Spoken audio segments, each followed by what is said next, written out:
지금 우리는 사순절을 지나고 있습니다. 사순절 말 뜻은 여러분 잘 아시는 것처럼 40일 기간을 말하는데 부활 주일에 이르기까지 주일을 뺀 40일 동안을 기간을 말합니다. 이 기간 동안에 예수님의 고난을 묵상하면서 예수님의 부활을 또 기다리는 그런 기간입니다.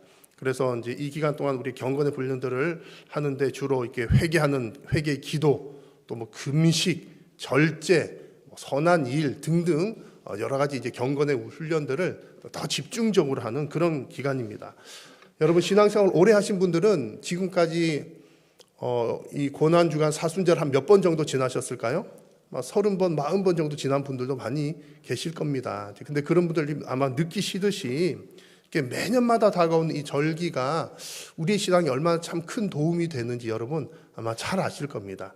신앙은 그렇죠. 뭐 특별한 어떤 계기가 있어가지고 한번 은혜를 크게 받는 것도 아주 획기적인 전환점이 되긴 하지만 꾸준히 하나님 말씀으로 은혜 받고 또 매년마다 돌아오는 이 절기를 통해서 계속해서 반복적으로 주님의 고난 또 부활 그리고 감사절기 때는 감사 등등을 매년 이렇게 묵상하면서 그 깊이를 점점 더해가는 것이 큰 은혜입니다.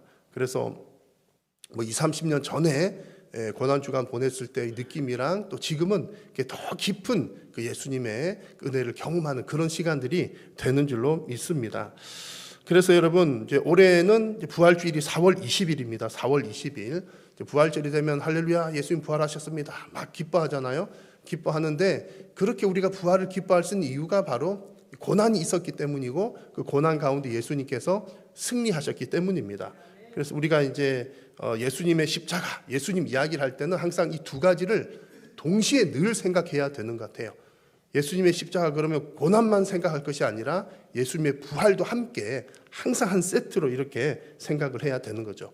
예수님은 이 땅에 고난 받으러 오신 이유도 있지만 또 고난에서 승리하셔서 부활하시기 위한 목적, 이 두 가지가 다 있으시기 때문입니다.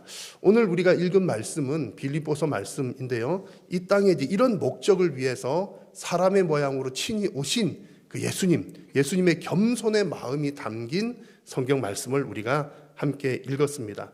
그래서 사순절 기간 동안 우리 여러 가지 경건의 훈련들을 하실 수가 있을 텐데 다른 그 어떤 것보다 제일 중요한 게 예수님의 마음을 품는 일이라고 확신을 합니다. 그래서 오늘 이제 이 말씀을 함께 나누려고 하는데요. 우리가 뭐 금식을 엄청 많이 하든 뭐 선한 일을 엄청 많이 하든 뭐 그런 일들을 아무리 많이 하더라도 예수님의 마음 없이 하면 별 소용이 없는 것 같아요. 그냥 나 착한 사람이요 그 정도가 끝인 것 같아요. 그러나 예수님의 마음으로 이 일을 하면 하나님께서 영광 받으시고 내 신앙에도 더 큰 유익이 있는 줄로 믿습니다. 그래서 오늘 하나님께서 주시는 이 말씀 여러분 잘 받으셔서 예수님의 마음을 품는 시간 되시기를 바라고 또 그런 마음으로 정말 신앙의 성숙의 열매를 맺어 나아가는 이 사순절 기간 되시기를 축복합니다. 자, 먼저 우리에게 주시는 예수님께서 보여주신 첫 번째 예수님의 마음은 마땅히 받을 것을 취하시지 않은 마음입니다. 마땅히 받을 수 있지만 취하지 않으셨다. 여러분 이런 거 잘 아시잖아요. 내가 할 수 있는 능력이 없어서 못하는 것과 할 수 있지만 안 하는 것은 큰 차이가 있습니다. 제가 오래전에 탁구를 좀 배웠습니다. 탁구를 좀 배웠는데 이제 초보로 배우는 거죠. 좀 배운 적이 있는데 우리 교회에 탁구 고수님들이 계셔요. 그래갖고 이렇게 가서 만나게 되면 감사하게도 한 번씩 이제 이렇게 좀 가르쳐 주시는 거죠. 가르쳐 주시는데 이제 저한테 이제 그런 이야기를 하십니다. 세게 쳐보라고 얘기하는 거죠. 제가 세게 쳤을까요? 못 쳤을까요? 안타깝게도 초보니까 잘 못하죠. 그래서 세게 칠 수는 있죠. 세게 치긴 치는데 그 공이 이렇게 네트를 잘 넘어가는 게 아니라 뭐 야구하듯이 이제 날아가는 거죠. 치는 거야 뭐 어렵지는 않은데 어떤 이제 세게 해보십시오 하지만 초보들은 하고 싶어도 잘 안 되는 거예요. 하수니까 잘 안 되는 거죠. 근데 고수들은 어때요? 고수들은 세게 하실 수가 있는 거예요. 저에게 가르쳐 주신 그 고수들께서 저한테 세게 쳤을까요? 살살 쳤을까요? 그렇죠. 살살 치신 거예요. 왜요? 왜 살살 치셔? 나한테 가르쳐 주신 분이 말씀하신 것 같으시네. 살살 쳐줘요. 왜냐하면 그래야 우리 하수가 받을 수 있으니까. 그러니까 고수는 세게 칠 수 있지만 하수 배려해서 가르쳐주는 차원에서 살살 해주시는 거죠. 그러면 저로서는 얼마나 고맙겠습니까? 고마운 마음이 많이 드는 거죠. 근데 가끔은 이제 멀찌감치해서 보면 이렇게 고수랑 하수랑 치면 비슷하게 보일 수 있어요. 그냥 똑딱똑딱 하는 거죠. 세게도 아무도 세게 안 치고 똑딱똑딱 하는데 그게 사실 똑딱똑딱 하는 게 누구 덕분에 똑딱똑딱 해요? 고수 덕분에 그러는 거예요. 그래서 하수랑 고수 차이는 정말 할 수 있지, 하고 싶어도 못하는 건 하수. 잘 할 수 있지만 배려해서 이렇게 특별한 이유로 안 해주는 것은 고수. 그런 모습인 거예요. 그래서 진짜 겸손한 사람, 누가 겸손한 사람이에요? 고수가 겸손한 거예요. 제가 할 줄도 모르면서 못해서 못하면서 저는 겸손하게 칩니다. 이런 건 말이 안 되는 거잖아요. 오늘 성경을 보니까 예수님의 이제 이 땅에 사람의 모양으로 오신 예수님의 마음을 알 수 있는데 그 예수님의 마음이 정말 그런 겸손의 마음이 담겨져 있는 겁니다. 마땅히 받을 수 있고 하실 수 있는 거지만 취하지 않으시는 것. 6절 말씀 같이 한번 읽어보겠습니다. 그는 근본 하나님의 본체시나 하나님과 동등됨을 취할 것으로 여기지 아니하시고. 아멘. 대단한 말씀입니다. 예수님은 근본 하나님의 본체이십니다. 본체라고 하는 말은 예수님이 곧 하나님의 신성을 그대로 다 가지고 계신 완전한 하나님이라는 뜻입니다.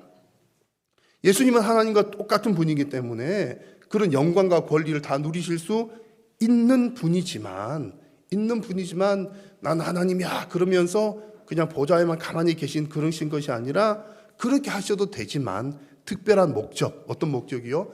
인류 구원을 위해서 친히 사람의 모양으로 이 땅에 오신 겁니다. 영광스러운 보좌에 계시는 것이 마땅한 일이지만 인류 구원이라는 특별한 목적이 있으셨기 때문에 마땅히 누릴 수 있는 것들을 다 내려놓으셨습니다. 이것이 예수님의 진정한 겸손의 모습인 겁니다. 예수님의 그런 겸손의 모습은 이 땅에 오시는 그 순간부터 해서 이 땅에 계시는 동안 계속해서 우리에게 보여주셨습니다. 자, 예수님은 우리의 구원자로 오셨잖아요. 구원자로 오신다는 사실은 사실 우리의 왕으로 오시는 거거든요. 다 사람들을 목숨을 다 구해 주셨으니 그리고 하나님의 나라를 이루셨으니 그 나라의 왕이 되시는 분인데 우리 왕 되신 예수님께서 이 땅에 오실 때 어디서 태어나십니까? 1번 왕궁, 2번 마국간. 왕으로 오시는 분인데 마국간에서 태어나셨어요. 왕으로 오셔도 왕궁에 태어나셔도 충분히 그죠? 아니 그보다 더 좋은 곳에서 태어나셔도 되는 분이신데 마국간에서 태어나셨더라. 하나님의 특별한 목적을 위해서. 그리고 이제 예수님께서 막 이제 이후에 이제 공생의 사역을 하실 때도 막 그러셨잖아요. 제가 볼 때 예수님께서는 좀 더 좀 멋있게 사역도 하실 수가 있으셨을 것 같아요. 예수님께서 예를 들어 사람들을 고치시거나 막 이렇게 귀신을 쫓아내시거나 그런 사역들을 많이 하셨는데 이제 그러고 좀 더 멋있게 하려면 예수님은 하나님이시니까 천사들을 다 이렇게 동원해서 이렇게 부리실 수 있잖아요. 천사들 쫙 이렇게 몰고 다니면서 예수님은 뭐 친히 누구 아픈 사람 이렇게 뭐 흙을 발라주고 하실 것 없이 자 1번 천사 쟤 좀 치료해줘. 그럼 천사가 파닥파닥 가가지고 막 치료해주고 저 귀신 들린 아무개 있으면 2번 천사 귀신 쫓아내. 막 그러면 귀신 이제 천사들 확 가가지고 얼마나 좀 있어 보이지 않나요? 여러분 그렇지 않을까요? 상상을 한번 해보면 예수님이 정말 그런 사역들 하실 때 막 천사들 동원해가지고 좀 멋있게 그럴듯하게 보이게 폼나게 하실 수도 있으셨을 텐데 예수님 그렇게 하지 않으시고 막 시켜서 하거나 그런 게 아니라 친히 낮은 자, 병든 자, 아픈 자들 찾아가셔서 친히 그들을 겸손하게 섬기셨습니다. 그게 겸손인 것이죠. 이것이 여러분 예수님의 마음입니다. 예수님을 믿고 따르는 사람들은 예수님의 이런 마음을 본받아야 하는 줄로 믿습니다. 그래서 우리 성경에 보면 성경에 나온 여러 인물들 중에 정말 이 사람 예수님의 이런 모습 잘 본받았구나 하는 대표적인 인물이 있습니다. 사도 바울이죠. 사도 바울이 사역하는 그런 내용들 중에 보면 고린도전서 9장에 이런 내용들이 나옵니다. 나는 결혼할 수 있는 권리가 있지만 결혼하지 않겠다. 당연히 결혼해서 가정 꾸리고 안정적으로 그렇잖아요. 그 가정 이렇게 하면은 힘들고 피곤하고 지칠 때 가족들로부터 힘도 없고 그렇게 할 수 있는데 그런 권리 누리지 않는다. 또 심지어 그것뿐만이 아니라 또 이렇게 바울이 여러 사역들을 하는데 복음을 가르치고 전하고 하면 그것에 대한 사례를 마땅히 받을 만한데 그것 또한 이 권리를 쓰지 않겠다라는 얘기를 합니다. 그렇게 하지 않는 이유가 뭡니까? 범사에 그렇게 하지 않는 이유는 혹여라도 복음을 전하는 일에 장애가 있을까 하여 그 일들을 하지 않은 것입니다. 자, 여러분, 하나님의 일을 하면서요, 정서적으로나 물질적으로나 지원받는 것은 지극히 마땅한 일입니다. 마땅한 일이에요. 뭐 전쟁터 나가면서 총알도 안 주고 총도 안 주고 가서 싸워 그러면 나가 죽으라는 얘기잖아요. 그러니까 그렇게 꼭 필요한 것들은 공급받을 만한 거가 마땅한 일인 겁니다. 그런데 이 사도 바울 같은 경우는 누가 시켜서 그런 것이 아니라 본인이 자발적으로 자신의 권리를 다 내려놓고서 그 사역들을 감당을 했던 겁니다. 누구를 바라보고 한 거죠?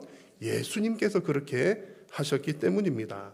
그래서 여러분, 이번 사순절 기간을 지나면서 우리가 지금 예수님의 마음, 첫 번째 마음, 마땅히 다 누릴 수 있는 것, 하실 수 있는 것, 권리, 또는 기득권, 내가 할 수 있는 것, 마땅한 것 다 이렇게 내려놓으신 예수님을 보면서 이런 묵상을 해보면 좋겠습니다. 여러분들에게도 마땅히 누릴 권리가 분명히 있을 거예요.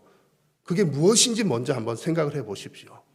예를 들면 내가 정말 수십 년 이 일을 했는데 이 정도는 대접을 받아야 되지 않겠는가, 뭐 그런 얘기라든지 생각이라든지 분명히 여러분 있을 거거든요. 내가 이 정도는 대접을 받아야지. 일단 그게 뭔지를 한번 생각을 찾아보십시오. 여러분들이 마땅히 누릴 수 있는 어떤 권리, 그리고 두 번째로 여러분 생각해 볼 것은 내가 그 권리를 어떤 방식으로 포기할 수 있을지, 그것을 한번 묵상을 해보십시오. 포기를 한다는 것은 무엇을 위해서 포기를 해요? 하나님을 위해서, 그리고 복음을 위해서 내가 어떤 방식으로 포기할 수 있을지를 한번 묵상을 해보십시오. 내가 누릴 수 있는 권리를 누린다고 해서 그게 죄는 아닙니다. 내가 누릴 수 있는 권리 누리는 게 죄는 아니에요. 근데 오늘 우리가 이 특별히 사순절을 지나면서 예수님께서 하신 그 모습을, 우리가 예수님의 마음을 보았으니 적어도 우리가 예수님 좀 닮아보자 라고 결단을 한다면 나도 예수님처럼 마땅히 누릴 권리, 마땅히 할 수 있는 무엇인가를 어떻게 내려놓을 것인지를 묵상하고 한번 실천해 보는 그런 사순절 기간 될 수 있기를 바랍니다. 그렇게 할 때 우리가 예수님을 조금 더 닮아가고 하나님께서 영광 받으시고 또 우리의 신앙도 더욱더 성숙하게 될 줄로 믿습니다. 자, 그리고 오늘 말씀에서 두 번째로 보여주시는 예수님의 마음은 자신을 비워서 종이 되는 마음입니다.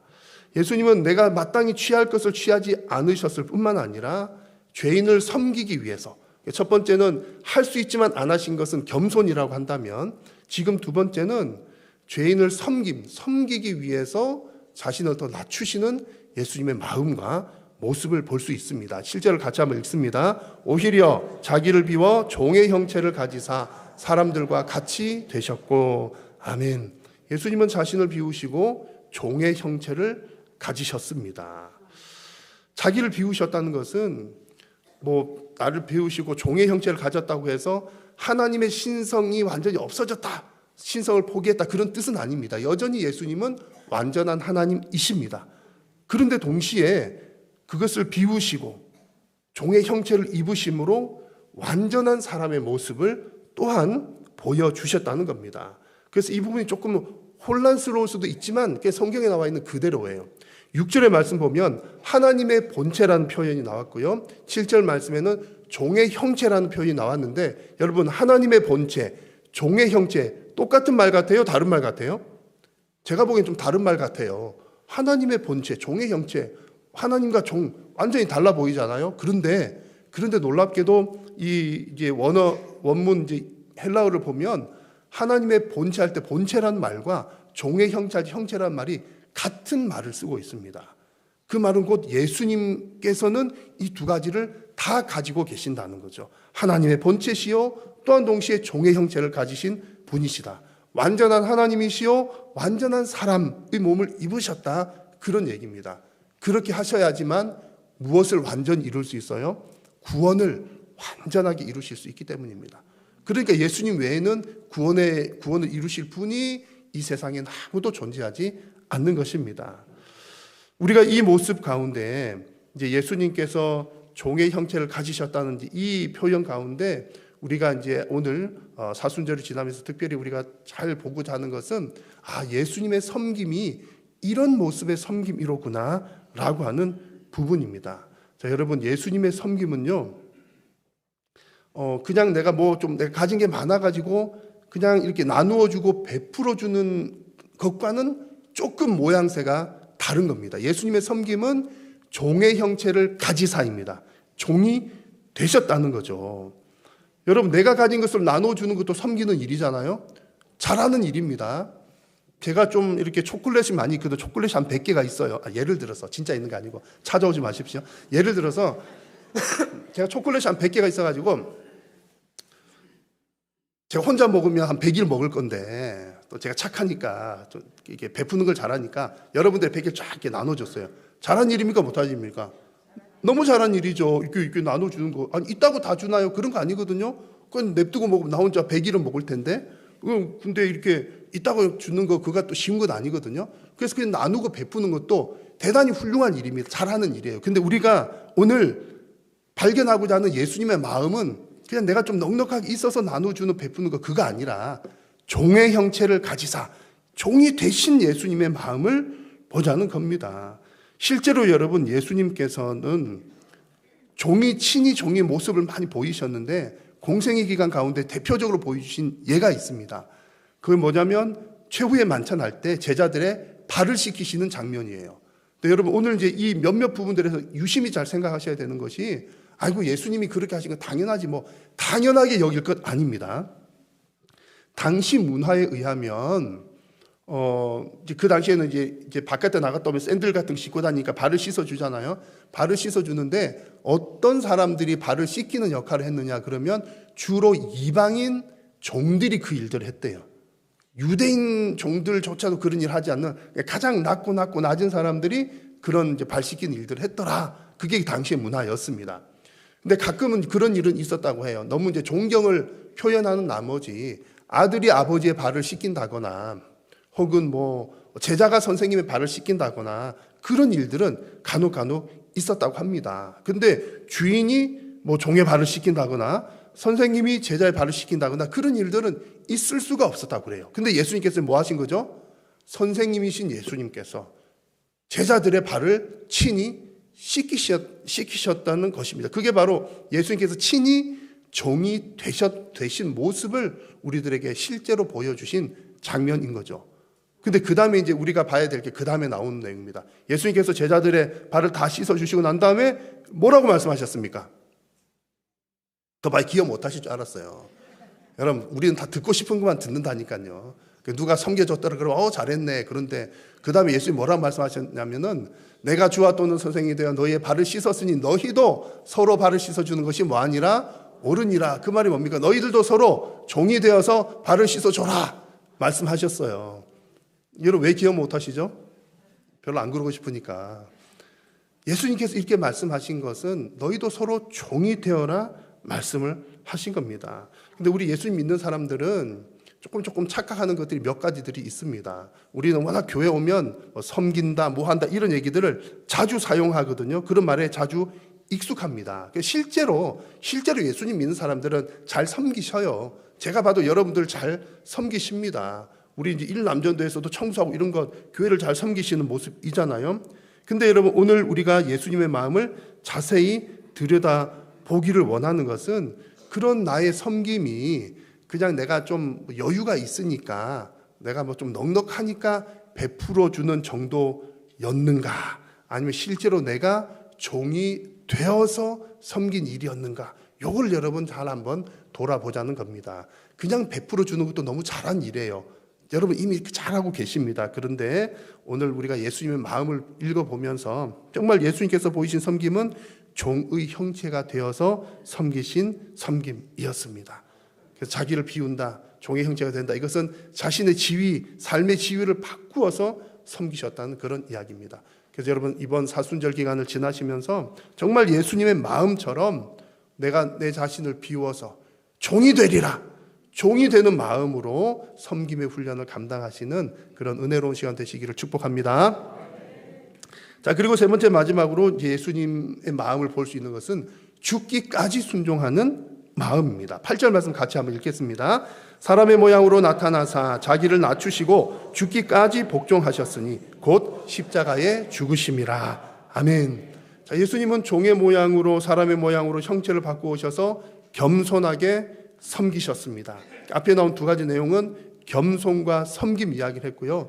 그 겸손과 예수님의 겸손과 섬김의 최극치 드러나는 가장 놀라운 일이 바로 죽음으로 순종하시는 일이었습니다. 죽기까지 복종하셨더라. 하나님 말씀에 순종하시는데 목숨까지 다 내놓는 순종을 하셨더라는 이야기입니다. 여러분, 우리 좀 전에도 말씀드렸지만 예수님께서 죽으셨더라, 이것을 너무 당연하게 여겨서는 안 됩니다. 예수님 뭐 죽으러 오셨으니까 당연히 죽었겠지 뭐. 예수님 죽었다는 얘기를 여러분 신앙생활 하시면서 몇 번 들으셨을까요? 수없이 들었을 거예요. 매주 예수님 주일마다 돌아가셔. 그 주일마다 돌아가신 뿐만 아니라 뭐 우리가 평일에도 그죠, 예배나 뭐 할 때 주기도문 뭐 어쩌고 이런 거 하면 뭐 죽으시고 부활하시고 예수님 죽은 얘기는 아마 하루에도 한 몇 번씩 하실걸요. 그러다 보니까 예수님 죽으셔서 너무 당연하게 들리는 거예요. 그리고 예수님은 또 하나님이시니까 뭐 그냥 잘 죽으셨겠지, 그런 생각을 하기가 쉽습니다. 쉽게 순종했다라고 생각하기가 쉽다는 거죠. 그런데 여러분, 예수님께서 이렇게 죽음으로까지 순종하시는 것은 결코 쉬운 과정이 아니었다는 것 잘 아실 겁니다. 예수님께 십자가 지시기 전에 겟세마네 동산에서 기도하실 때에 이렇게 기도하셨죠. 내 아버지여, 만일 할만하시거든 이 잔을 내게서 지나가게 하시옵소서. 이게 힘든 일이라는 것, 정말 괴로운 일이라는 것 예수님 알고 계셨다는 이야기입니다. 그러나 중요한 것은 나의 원대로 마시옵고 아버지의 원대로 하옵소서. 너무나 힘들고 어려운 일이지만 하나님의 뜻대로 순종하겠습니다. 이것이 예수님의 순종이었습니다. 예수님의 순종은 결코 쉬운 일이 아니었다는 이야기를 드리는 겁니다. 근데 우리는 이 신앙생활 하면서 교회 오면 늘 이렇게 뭐 섬긴다, 순종한다, 사랑한다 이런 얘기를 워낙 많이 하니까 그냥 이렇게 쉽게 생각하는 경우들이 있어요. 순종하는 것도 워낙 자주 듣다 보니까는 난 순종을 잘하는 사람인가 봐, 이렇게 생각하는 경우들이 있습니다. 자, 여러분들 어떠십니까? 순종을 잘하는 편이십니까? 잘 못하는 편이십니까? 그 봐요, 이제 아무 대답 안 하시는 분께 속으로 난 잘하지 뭐, 이렇게 제가 다 소리 다 들립니다. 나는 좀 잘하는 것 같아. 근데 실제로 좀 잘하셔요. 근데 우리가 조금 착각을 하는 게 몇 가지가 있는데, 왠지 나는 순종을 좀 잘하나 봐. 이게 저도 역시 그래요. 저는 뭐 누가 뭐 부탁하면 거절을 잘 못하거든요. 거절 잘 못하니까 나 순종 잘하는 사람인가 봐, 이렇게 내가 저 스스로도 그런 오해를 좀 하는 겁니다. 여러분도 아마 그런 생각들이 있으실 것 같고요. 그리고 우리는 흔히 쉬운 일은 순종은 좀 잘하고 습관적으로 하는 것들은 좀 하는 편입니다. 순종을 아예 못하는 건 아니고요. 좀 쉬운 것, 좀 가벼운 것, 내가 할 수 있는 순종, 그런 것들에 대해서는 그냥 그렇게 잘들 하십니다. 그런데 문제는 뭐냐면 정말 예수님처럼 죽기까지 복종하시니라, 이런 거, 순종하기 되게 어려운 것, 이런 것들은 순종을 잘 하느냐 생각했을 때 글쎄요, 한번 생각을 해봐야 된다는 거죠. 근데 이제 더 큰 문제는 뭐냐면 내가 얼마나 어려운 순종을 해야 되는지는 잘 기억도 못하는 경우들이 많아요. 제가 몇 가지 여러분 예수님께서 하신 말씀을 가지고 질문을 드려볼 테니까 여러분들이 이런 일들이 얼마나 순종하셨는지 한번 스스로 한번 생각해 보십시오. 마태복음 5장에 보니까 예수님께서 이런 말씀하셨습니다. 원수를 사랑하며 너희를 박해하는 자를 위하여 뭐하라? 그 봐요, 대답하시는 분 세 분밖에 안 계시네. 원수를 사랑하며 너희를 박해하는 자를 위하여 기도하라 말씀하셨거든요. 근데 기도하라 이것도 생각 안 나시는 이유는 뭘까요? 어디 보긴 봤는데 한번 해본 적이 없으니까 생각 안 나시는 거예요. 우리 세 분은 제가 한 걸로, 순종한 걸로 여기겠습니다. 그래서 내가 과연 원수를 사랑했나? 그를 위해서 기도했나? 한번 생각을 해보시는 거예요. 언제적 했는지 기억이 가물가물하시면 순종 안 한 거예요. 그럼 그동안 원수가 없었다는 얘기일까요? 그렇진 않을걸요. 원수는 늘 내 곁에 있는 걸. 여튼 이제 그렇습니다. 자, 마태복음 5장에 보면 또 예수님 이런 말씀하셨어요. 악한 자를 대적하지 말고 오른뺨을 치거든 뭐하라? 왼편도 돌려대라. 여러분, 악한 자를 대적을 하시는 편입니까? 안 하시는 편이십니까? 하여튼 여러분 한번 생각해 보시자는 거예요. 내가 과연 악한 자 나한테 뭐 할 때, 진짜 뺨 때리는 사람은 잘 없지만 누가 나한테 못 살게 굴고 할 때 어떻게 반응을 보였나? 말씀대로 했나? 아니면 저런 인간을 가만 놔두면 안 돼, 그렇게 했나? 한번 생각해 보시는 겁니다. 또 예수님께서 그런 말씀하시죠. 사람을 용서할 때 7번을 몇 번까지도? 70번까지도 용서하라 말씀하셨는데 여러분 과연 나는 몇 번 용서를 해봤나? 여러분 최대치가 몇 번까지 용서해 보셨나요? 안 봐도 딱 알아요. 여러분 3번 이상 하신 분은 없을 거예요. 맥시멈 3번 3번이다. 내가 예수님 믿으니까 그래도 3번은 참아야지. 3번이다. 그런 분들 더러 계실 거예요. 근데 예수님 뭐라 말씀하셨어요? 7번을 70번까지라도 70번씩 7번이라도. 그러면 여러분 내가 3번 참았어. 그러면 잘 참은 겁니까? 못 참은 겁니까? 사실은 그냥 일반적으로 볼 땐 잘한 거죠. 예수님 안 믿는 사람들이나 뭐 이런 거 모르면 아마 한 번도 안 참을걸요. 내가 참기는 왜 참아? 이제 보통은 그럴 텐데 그래도 예수 믿으니까 3번 참은 거는 잘 하신 일이에요. 근데 이만큼 해놓고 나는 순종 잘해서 그러면 안 된다는 얘기인 거죠. 왜냐하면 예수님은 7번을 70번이라도 용서하라 그러셨으니까. 그래 이렇게 생각해 보면 사실은 우리가 순종하는 게 쉽지는 않다. 내가 하고 싶은 순종 잘 할 수 있는 것은 늘 쉽게 잘 하지만 어려운 순종 또 복잡한 거 이런 것들은 사실은 기억하지도 못하는 경우들이 많더라는 이야기입니다. 여러분 그래서 우리가 이 사순절 지나면서 오늘 예수님의 마음을 지금 살펴보고 있잖아요. 예수님의 마음은 죽기까지 순종하신 그런 마음의 자세를 가지고 계셨습니다. 우리가 예수님 닮기를 원한다면 우리도 정말 적어도 만약 혹 잘 될지 안 될지는 모르지만 나도 예수님처럼 순종하기 어려운 것도 순종해 보겠습니다. 그런 마음의 결단은 해야 할 줄로 믿습니다. 그래서 여러분 사순절 기간을 지나시면서 여러분들이 어떤 말씀에는 순종을 잘하고 있는가 한번 말씀에 대한 순종을 잘 찾아보시고요. 내가 어떤 말씀에는 잘 순종을 못하고 있었는지 말씀을 중심으로 한번 살펴보시기를 바랍니다. 그렇게 하시면서 정말 죽기까지 순종하신 그 예수님의 마음을 더 잘 알고 그런 마음을 닮아가는 귀한 성도님들 되시기를 축복합니다. 오늘 이렇게 우리는 우리를 구원하시기 위해서 이 땅에 사람의 모양으로 오신 예수님의 겸손의 마음, 구체적으로 몇 가지들을 살폈습니다. 마땅히 취할 것을 취하지 않으신 마음, 겸손인 거고요. 자기를 비워 종의 형체를 가지신 마음, 섬김의 모습이었습니다. 죽기까지 순종하는, 어려운 일에 순종하는 그 순종의 마음입니다.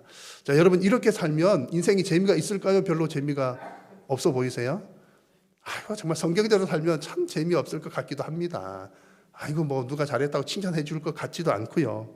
그런데 오늘 읽은 말씀 중에 저 뒷부분에 9절과 10절을 보니까 이렇게 말씀하십니다. 이러므로 하나님이 그를 지극히 높여 모든 이름 위에 뛰어난 이름을 주사 하늘에 있는 자들과 땅에 있는 자들과 땅 아래에 있는 자들로 모든 무릎을 예수의 이름에 꿇게 하시고. 아멘. 결국 여러분 하나님께서 영광을 받으시고 하나님께서 우리 주 예수 그리스도를 높이시고 영광스럽게 하셨습니다. 결국 예수님께서 승리하셨다는 거죠. 우리는 예수님처럼 이렇게 할 수 있는 건 아니고 뭐 이런 영광 받을 처지는 아닙니다만 그래도 적어도 우리가 예수님의 마음을 품고 그렇게 살아간다면 우리 하나님께서 잘했다 칭찬하시고 하나님께서 우리를 높여주실 줄로 믿습니다. 이번 사순절 기간이 정말 예수 그리스도의 마음을 품는 시간 되셔서 더욱더 성숙한 신앙인들 되시기를 주의 이름으로 축복합니다.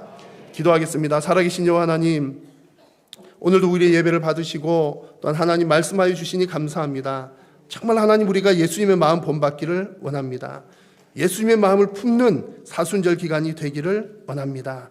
그리하여서 더욱더 성숙한 신앙인이 되고 하나님 앞에 잘했다 칭찬 받기를 원합니다. 성령 하나님 도우시고 함께하여 주옵소서. 예수님의 이름으로 기도드립니다.